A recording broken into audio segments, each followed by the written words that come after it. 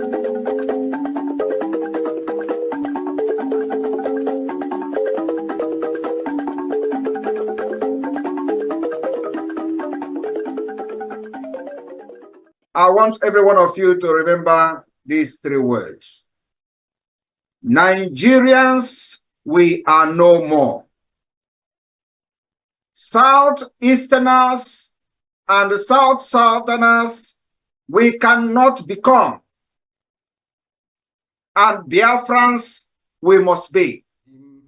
A servant of the wonderful people of Biafra.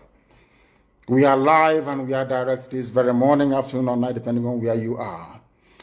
And we start this very day by making it abundantly clear that the greatest enemy of a black man is the way that we reason. If not that the way we reason is very, very abhorrent, there is no need or reason why we should be suffering and complaining every blessed day without the courage to do something about it. Welcome, fellow Biafrans, lovers of freedom across the world. I welcome you to this amazing program. Please, kindly like and share this program to all platforms. Share to family and friends. Share to everyone that is close to you. This information is coming to you from the platform that is under the United States of Biafra. The United States of Biafra under the command of our Prime Minister, Mazi Simon Ekpa Njoko, and on the Supreme Command of Mazi Nnamdi Kanu. Today, under the leadership of the Deputy Prime Minister, Dr. Ngozi Orabueze. Please watch closely to the video I'm about to play when we'll talk about the irredeemable situation of Nigeria. Some of you do not understand. Simply because we are commenting on the social media, you don't believe us. But I want you to get information that are coming from their conventional media. The irredeemable situation of Nigeria is overwhelming, and the end of the zoo has come. It doesn't matter what you think about it. It doesn't matter what you believe. The truth remains that Nigeria has ended and there is no going back. Wherever you are as a Biafran, the earlier you begin to support the independence of the United States of Biafra, the better for you. And if you are from other regions, the earlier you begin to support your own region, the better for you.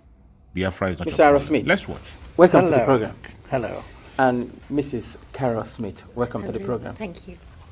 May I say how delighted we are to be on Passion. We've looked forward to speaking to an African television station for decades. This is something we have looked forward to for such a long time, and we are so happy to be here. Thank you. Mr. Arrow Smith was a young, bright, and principled Oxford University graduate who was recruited by the colonial office and posted to Nigeria. He took his final examination a year ahead of his class. He also married Mrs. Carol Smith, whom he met while they were both at Oxford University. Together they went to Nigeria, where they had their 2 children. Mr. Arrow Smith, you were featured in a program recently by BBC Radio 4, yes. Titled Document, yes. And that was hosted by Mr. Mike Thompson. Yes.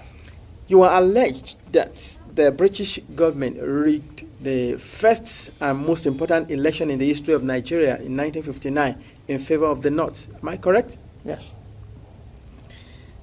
How long were you in Nigeria for? From 1955 to 1960. And we were based in Lagos. I was on the staff of the Department of Labour. I was largely occupied with employment problems, all the employment exchanges, and statistics, and international reports, and was kept pretty busy.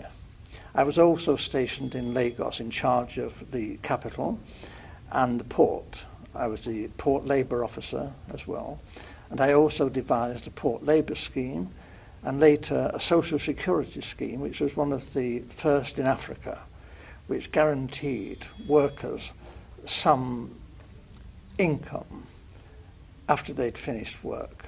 It was a providence scheme. As I say, it was called the National Providence Scheme, and I was very proud to have put that on the statute book. I was going to ask you what your role is. You've mentioned 3 important. Is there any particular name given to your office while you were there? Just labour officer. I was a labour officer. a senior civil servant. Okay. I only intended to stay in Lagos initially for 2 tours of duty. Although, because of this conflict with the elections, there were difficulties. Actually, government wouldn't let me leave the civil service. They were determined that I should stay in the civil service after my 2 tours. And I was offered very considerable incentives, including a knighthood, to stay and work for government. Primarily this was because I had access to state secrets. I learned, and the Governor-General himself confirmed this to me, that the elections were rigged, contrived. The intention was that the North should rule Nigeria. Even in '56, the northern leaders were very proud and were saying, if they couldn't run Nigeria, never mind elections, they might not join Nigeria, they might leave. And we all thought, well, how would they survive? There were no industries, there's not a great deal of agriculture, some groundnuts in the north. This wasn't very practical at all. And then it was, the Governor-General seemed to be thinking that the North couldn't, even if it won an election, rule Nigeria by itself. The South wouldn't stand for that. So there had to be a partner, either the Igbos in the east or the Yoruba in the west, to team up with the North. What he didn't want was for the 2 southern parties, the Igbo and the Yoruba, to team up to form the government, because he believed the North wouldn't tolerate that and talked about leaving the federation. So as I learned, in a small way at first, but very rapidly I learned about the election fixing, and as I say, this was confirmed to me by the Governor-General. He actually said that he wanted me to know the truth because he wanted me to know how much trouble I was in. You mentioned statistics, you were collecting figures. Yes. Is that for labor and unemployed people only, or general? Primarily, but obviously my interest was in the population of generally. Nigeria. Yes, and Awolowo, the Yoruba leader of the action group, yep, and Chief Enaharo, they too, other people were saying, where are all these millions of people in the north? Where are they? We're going up there to campaign. We want to know, And you see all these, thousands of miles of not very developed countryside, and yet the northerners are claiming that their voting registration figures are larger than in the south, larger, far more people up there. Well, actually, if you went through the Igbo land, Enugu and that, you saw lots and lots of people. If you went to Ibadan, Ibadan teeming with millions of people, but we didn't actually see many northerners, and obviously not many northerners at that time came to Lagos. So this did arouse suspicion. Now, the Europeans, not stupid, we are watching what's going on in Nigeria, and we too are beginning to feel there's something not quite right here, that maybe the elections are not going to be as straightforward as they're meant to be. Nigeria was being described as the showcase of democracy, and it was expected that the nationalist leaders would win through. But actually, when the election results were announced by the Governor-General, before the vote was even in, he didn't count for that, he didn't wait for that. I have to tell you, the British were counting the votes, and the British cannot be trusted. They look after their friends. Loyalty is the big thing for the British. And we were friends with the emirs of the north. We looked on people like Enaharo and Awolowo as rather dangerous people. They might even be communists. That was ridiculous, actually. They couldn't be communists in 1,000 years. But this was a sort of thing that was being said. And we were, Europeans, were getting a bit worried about all this. It wasn't quite the honest, straightforward election that we were hoping for. Apart from Professor Anderson and Dr. Patrick Wilmot that supported your submission on the rigged election, there were other people who also served in the colonial office in your days. I mean, who opposed to this submission? Initially, I was warned of what was going on by my senior officer, a Major Bunker. I didn't know, and I knew that the Governor-General had directed me to take all the office staff of the Ministry of Labour to help Chief Okoti Igbo in politicking in Warri. And this was most irregular, and I refused to do this. Having refused an order, I know what the drill is. You resign. I resign my post. That is the proper thing to do. What they did then was rather devious. They persuaded me to withdraw my resignation, and when I did, they sacked me. It didn't go through, but I thought this was a bit low after I'd resigned and was prepared to leave the country. This was not very nice behaviour. They later withdrew this and said that I had been of some service to the state and actually commended me for what I had done and said I could leave Nigeria with splendid testimonials, and we shook hands on this.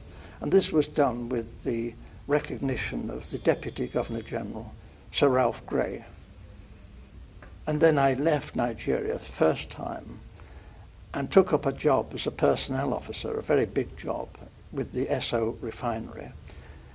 And then government came after me, declared that I was a traitor, and I had betrayed the British people, ought to be imprisoned. And I lost that job. And then they came to me again and said, it's all been a big mistake. Dreadful mistake. I'm a jolly decent chap, Oxford chap. And they put me on a plane straight back to Nigeria, where I'd make up for the time I'd been away. There was a great deal of good work for me to do. And we fell for this. We shouldn't have gone back, but we did. Now, if you recall what you said about the role of the Governor-General and the attitude of the British government in particular, regarding the fear that Awolowo, Okoti Igbo, and the lot of them from the south are dangerous, is there a particular reason? Why the fear from the British government? Is it that they don't want to release or relinquish Nigeria? They still want to control Nigeria? They knew that the North would do as they said after independence. If it had any, the North would just, because it was their habit, they liked the British, whereas the nationalists were an unknown factor. Actually, when they took the flag down and hoisted the Nigerian flag, not one of the major nationalist politicians was there. They weren't even on the platform. This was incredible. These were the people who had sought independence. The people in the North didn't want independence. They didn't want the British to leave. So this was a farce. And for most Europeans who were very close and watching this, we were disgusted. We thought this really had been manipulated, this election. It was unworthy. It was unworthy of the British people, this. This was no honest, straightforward thing that you would expect Britain, the mother of parliaments, to do. This was cheap and low and criminal. And I opposed it. And I opposed it then, and I've opposed it ever since. And I'm telling you the truth. And I was warned, if I told you this state secret, my life could be forfeit. Earlier on, you said the British government wanted the North in alliance with either of the southern region, either with the Yorubas or with the Igbos. But without which they cannot they can't do this rule the country. The problem was that Awolowo was a highly principled man. Okay. You didn't talk to Awolowo about squalid deals and fixing things.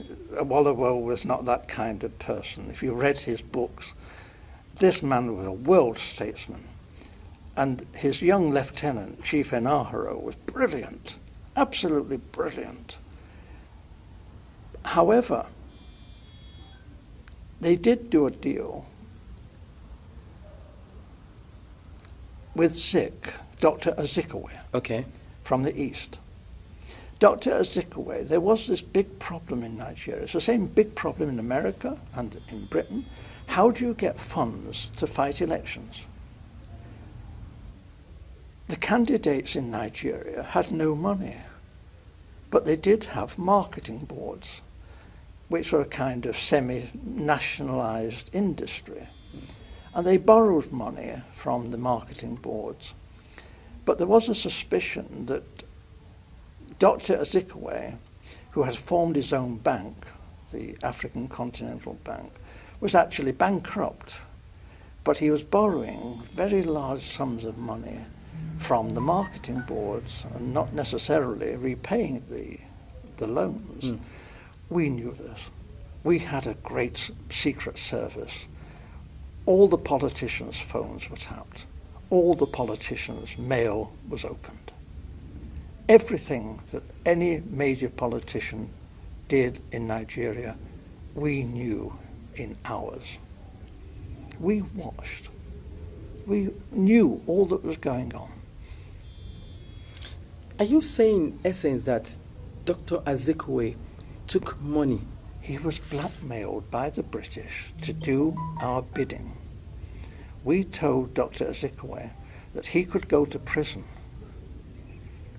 if an inquiry was carried out into his bank and his financial circumstances. However, we would not want to be vindictive if Dr. Azikiwe was cooperative in helping forward the plans that we had made in the best interests of Nigeria. Dr. Azikiwe had nothing in common with the northern politicians. He loathed the northern politicians. But Dr. Azikiwe went north, did as he was told, and what he was promised was this. The real power, effective power, would be in the hands of the northern emirs. However, it would look great if the president was Dr. Azikiwe and he was given a field marshal's uniform and an admiral's uniform. He asked, please, could he have a row of medals? But they said, well, no, that was a bit difficult, to get the medals. So when the ambassadors started arriving, he was known to be asking people from foreign countries, perhaps they had a medal for his uniform. We thought this was terrible, but it was said that this happened. He was very vain. And for a time, he functioned as first the Governor General, and then when Nigeria became a republic, as the president. But he had no power. And when he did try to tell the army, he said, I'm the field marshal, the army has got to do with this. They said, hey, you're just a ceremonial figure. You have no power. The Prime Minister, Balewa, gives us our orders. So there was a feeling then that there was going to be trouble. And then it was because the Awolowo and the Action Group had become the official opposition. What we British wondered, how could they win another election without the British counting the votes? There could not be another proper run election without us there. We knew what we were doing. We were just helping things along.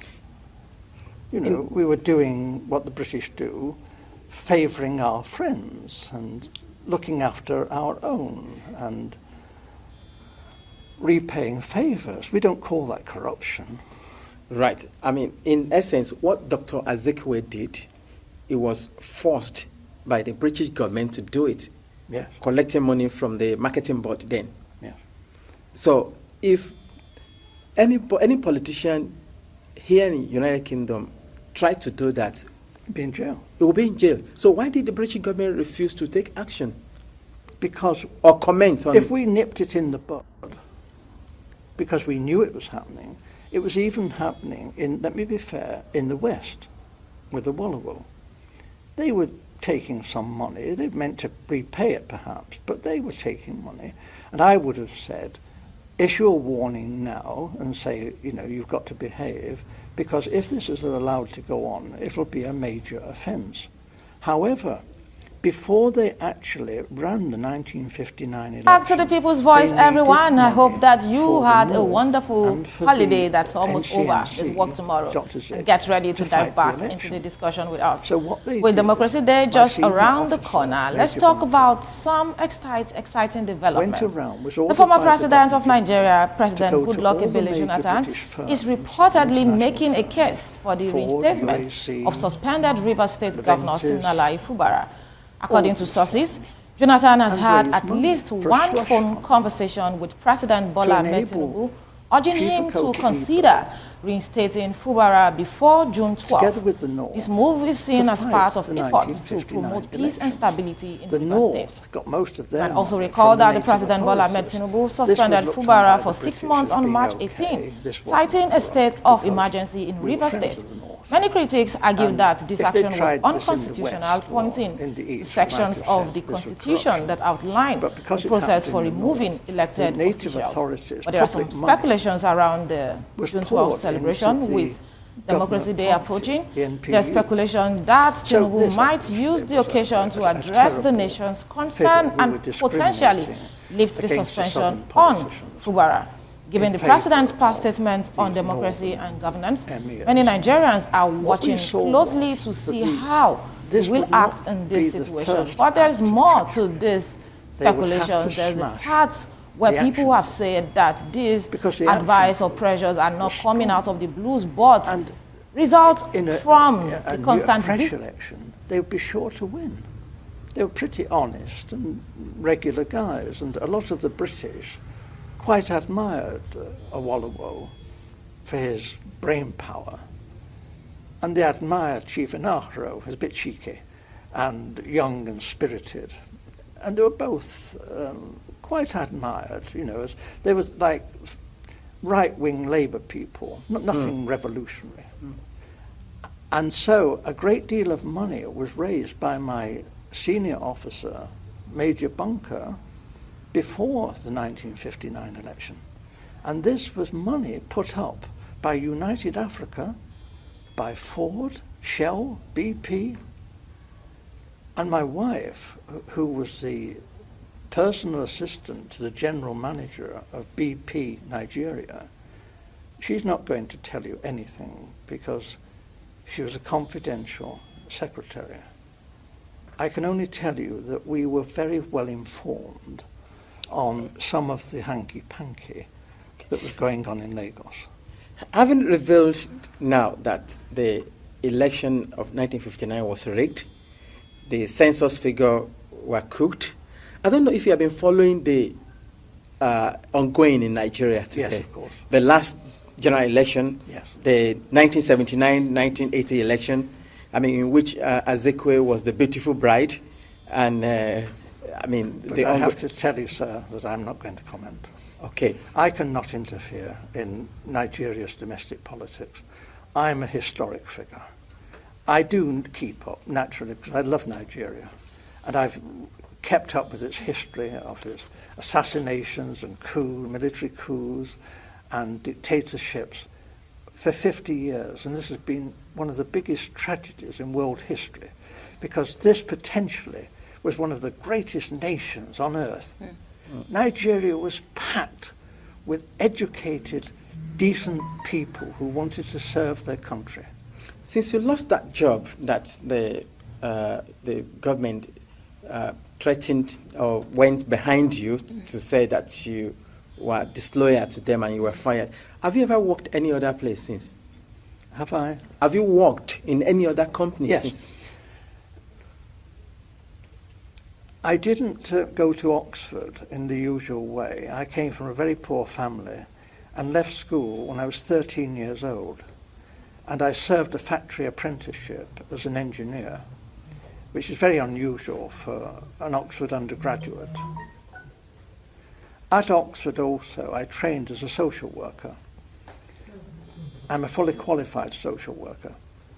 So although, and as a personnel officer too, although the government stopped me working when I returned to this country and I was quite ill, I did a lot of voluntary work from this time on, both in the medical field, in the field of young girls. We also had campaigns on comprehensive schools. So I've kept very busy over the decades, although I have been kept out of employment quite deliberately. And when I did take up work, the government came after me and behaved abominably. And they did the most appalling things. They framed me with money missing. When I worked as a humble postman, after I'd worked as a personnel officer, I delivered the post to the workers who I'd employed. And they forced me out of that. They framed me. And later, when I was working in the labour exchange, they used the foulest methods to get me out of work. They told me they would.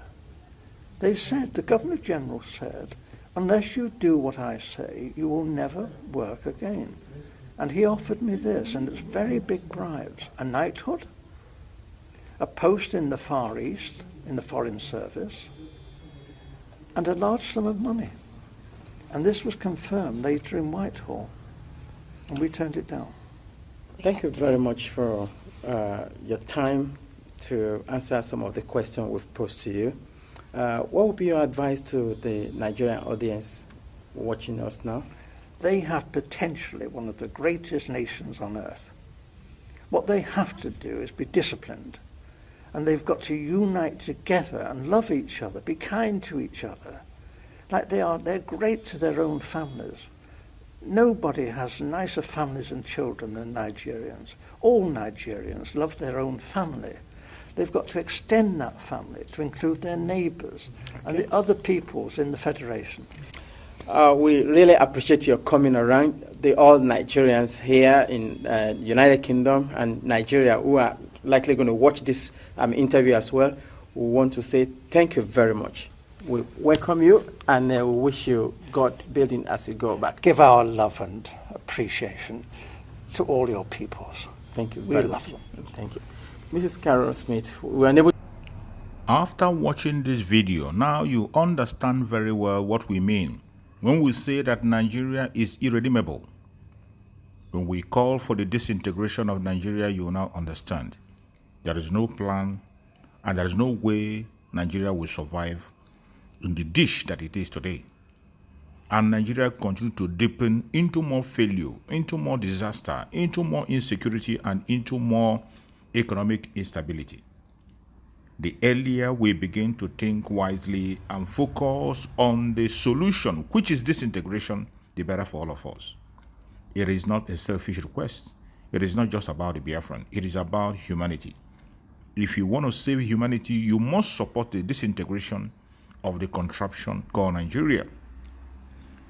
Divide the country along people that have same value system.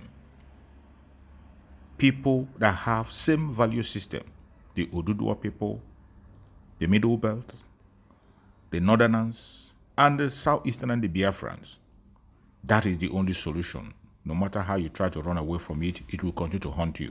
Thank you, and let's keep watching. Go to comment section and share your comments.